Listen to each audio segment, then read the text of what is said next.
დაინიშნა ნოტარიუსთა საკვალიფიკაციო გამოცდა და ნოტარიუსობის მსურველთა სტაჟირების კონკურსი. ნოტარიუსობის მსურველების შეკითხვებს დღეს ჩვენი სტუმარი გასცემს, პასუხებს შეკითხვებზე სალომე სალოქვაძე, ჩვენი სტუმარი ნოტარიუსი. დილომშვიდობის სალომე და დიდი მადლობა მობრძანებისთვის. უბრალოდ ხოლმე როგორც ვისაუბრეთ, სტაჟირების კონკურსი უკვე გამოცხადდა.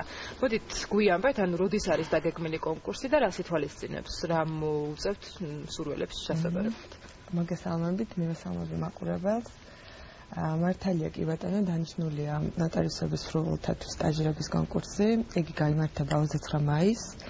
საუთების შეტანა მიმდინარეობს 23 მაისის ჩათვლით და მსურველებს შეუძლიათ რომ შეიტანენ მის სამართლე წერტილის გამზირი ნომერი 152, ეს არის საქართველოს ნოტარიუსთა პალატა. ასევე შეუძლიათ ელექტრონული ფორმითაც წარადგინონ განაცხადი. გამოცდა არის ერთეტაპიანი და მოიცავს ტესტირებას ზოგად უნარჩვევებში. მხოლოდ ერთი ეტაპი არის და მისი წარმატებით გადალახვის შემთხვევაში უკვე კანდიდატი ხდება სტაჟირებაზე და გადის სტაჟირებას ნოტარიუსთა პალატის სასწავლო ცენტრში. სანამ შევეხებოდეთ სტაჟირებას, ვის შეუძლია რომ მიიღოს ამ კონკურსში მონაწილეობა, ანუ ვინ არიან ის მსურველები, ვინ შემდეგ, ვთქვათ, კონკურსის წარმატებით გავლის შემდეგ გადავლენ უკვე და მიიღებენ საშუალებას რომ გაიარონ სტაჟირება და რა საბუთები უნდა წარმოადგინონ, რა კრიტერიუმებს უნდა აკმაყოფილებდნენ იმისთვის რომ ჩაერთონ ამ პროცესში. კი ბატონო, იმისათვის რომ გაიარონ სტაჟირება, მსურველს აუცილებლად უნდა ქონდეს უმაღლესი იურიდიული განათლება პირველ რიგში. საკმარისია ბაკალავრის ხარისხის დიპლომი, არ არის აუცილებელი ქონდეს მაგისტრის დიპლომი. და ამის შემდგომ უკვე შესაბამისი დიპლომის წარდგენის საფუძველზე მას ეძლევა უფლება რომ გაიაროს სტაჟირება. თასმონდა თუ გამოცდას წარმატებით ჩააბარეთ. სანამ გადავიარეთ გამოცდა წარმატებით, უნარებით ჩააბარეთ და შემდეგ უკვე ის ადამიანები, რომლებიც მოახერხეს ეს ყველაფერი, იწყებენ სტაჟირებას. ახლა შევეხოთ სტაჟირებას. რას ითვალისწინებს, რამდენი თვე გასტანს და რაში ჩაუტარდებათ სტაჟირება? უნდა აღვნიშნოთ, რომ სტაჟირება არის ერთ-ერთი აუცილებელი პირობა იმისათვის, რომ სამომავლოდ კანდიდატმა დაიჭიროს ნოტარიუსის თანამდებობა. საკმაოდ მნიშვნელოვანი ეტაპი არის კანდიდატის სამომავლო საქმიანობის განხორციელებისათვის. იგი მოიცავს 8 თვიან პერიოდს.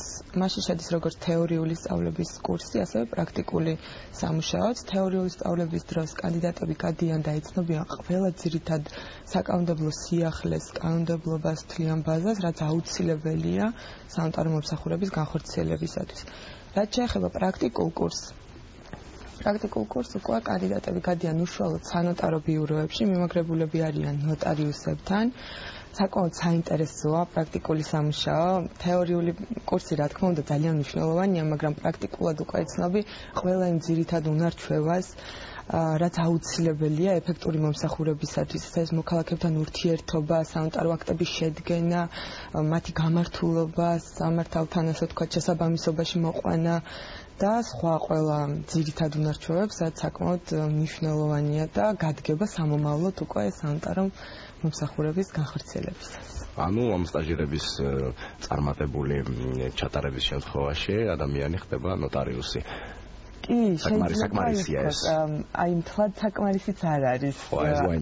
კი ბატონო. ანუ სტაჟირების დასრულების შემდგომ არის კიდევ ერთი ეტაპი. უკვე კანდიდატი, კანდიდატი, ასე ვთქვათ, უკვე გადის გასაუბრებას საქართველოს იუსტიციის სამინისტროში შექმნილ სპეციალურ კომისიასთან.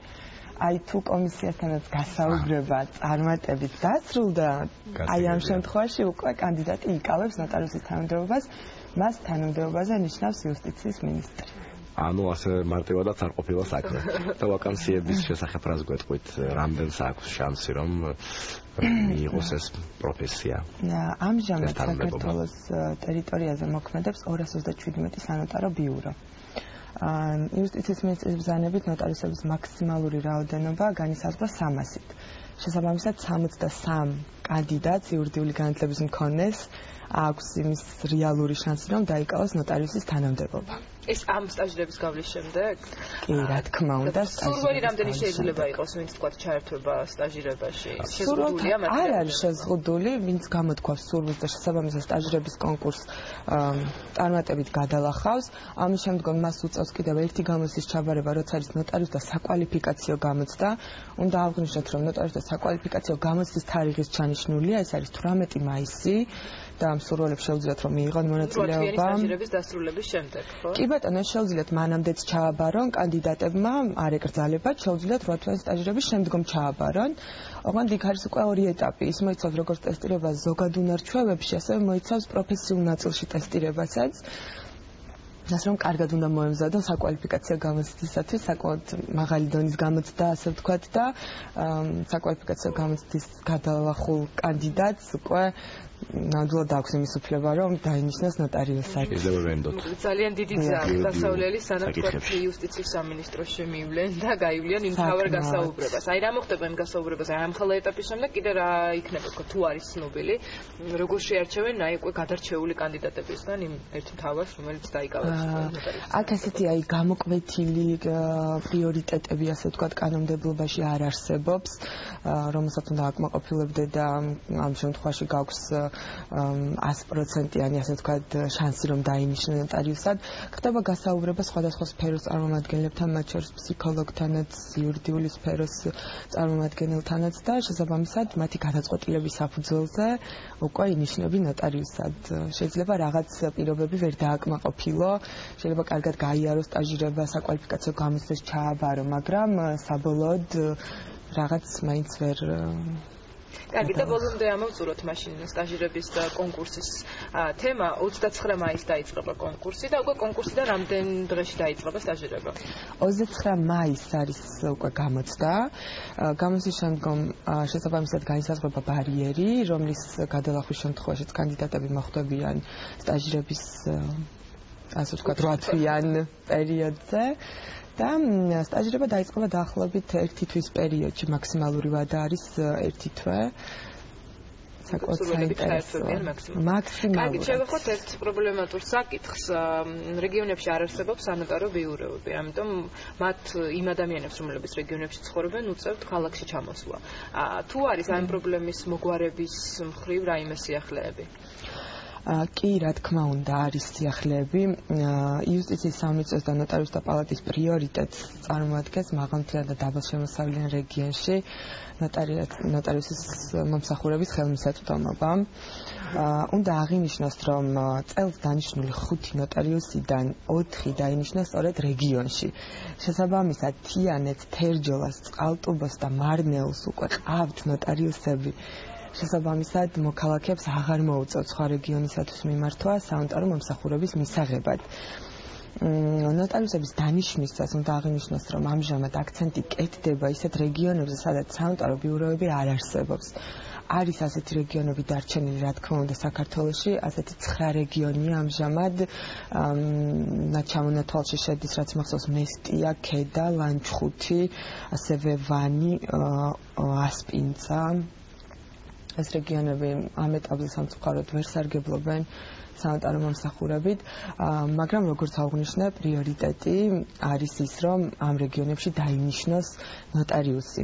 შესაბამისად, პირადად იუსტიციის მინისტრის მხარდაჭერით და ნოტარიუსთა პალატის დახმარებით სარგებლობენ ის კანდიდატები, ვინც სანიტარო საქმიანობის დაწყებას გადაწყვეტს სწორედ რეგიონში.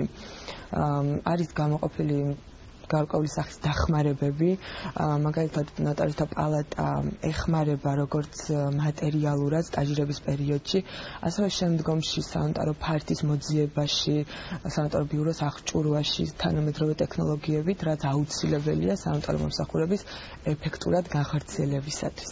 ასე რომ შეგვიძლია ვთქვათ, რომ მალე საქართველოს არც ერთი რეგიონი ნოტარიუსთა პალატის და რა თქმა უნდა იუსტიციის მინისტრის მხარდაჭერით და წყალობით არ დარჩება სანიტარო მომსახურების გარეშე და მოქალაქეებს უკვე ექნებათ შესაძლებლობა, რომ თავისი რაიონში მიმართონ სანიტარო ბიუროს.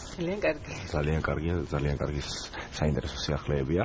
რა ოპერატიულად უთხრობთ ჩვენ მოყურებელს კიდევ ერთხელ, რა ოპერატესობა აქვს ნოტარიულად დადასტურებულ დოკუმენტს? უნდა აღინიშნოს, რომ მოქალაქეებს დღეს საქართველოში აქვთ, რა თქმა უნდა, ალტერნატიული საშუალებაც, რომ მიმართონ სხვა ორგანოებს და აქტები და ხელშეკრულებები დაამოწმონ. მაგრამ უნდა აღინიშნოს, რომ სანიტარო წესით დადასტურებულ დოკუმენტს ყოველთვის ქონდა, აქვს და ექნება იურიდიული ძალა, რა თქმა უნდა, უდაომტკიცებულებითი ძალა და ძალიან მნიშვნელოვანია ის ფაქტი, რომ მოქალაქეს როცა სურს სანიტარო აქტის შედგენა და მის დამოწმება, რა თქმა უნდა, ურჩევდი, რომ მიმართა სანიტარო ბიუროს, იმიტომ რომ ის მიიღებს იქ შესაბამის კონსულტაცია სამართლებრივად გამართულს. ნოტარის არის მიუკერძოებელი მრჩეველი ორივე მხარისათვის. იგი იკვლევს პირის უფლებაუნარიანობას, ქმედუნარიანობას, რამდენად აქვს მას უფლება, რომ დადოს ეს გარიგება, რამდენად არის ქმედუნარიანი ტიპი, შესაბამისად იკვლევს ხელშეკრულების საგანს, რამდენად ნივთობრივად უფლებრივად უნაკლოა ეს საგანი და ადგენს იმდენად მყარ დოკუმენტს, რომ მოქალაქე არის ძალიან დაცული მის მიერ დოკუმენტზე ხელმოწერისას. აქედან გამომდინარე, ვფიქრობ, რომ სანიტარო წესით დამოწმებული ხელშეკრულება ბევრად უფრო სასიკეთოა მოქალაქისათვის, სამომავლოდ იგი იქნება უფრო დაცული და შესაძლებელი სანდოა. სანდოა, რა თქმა უნდა.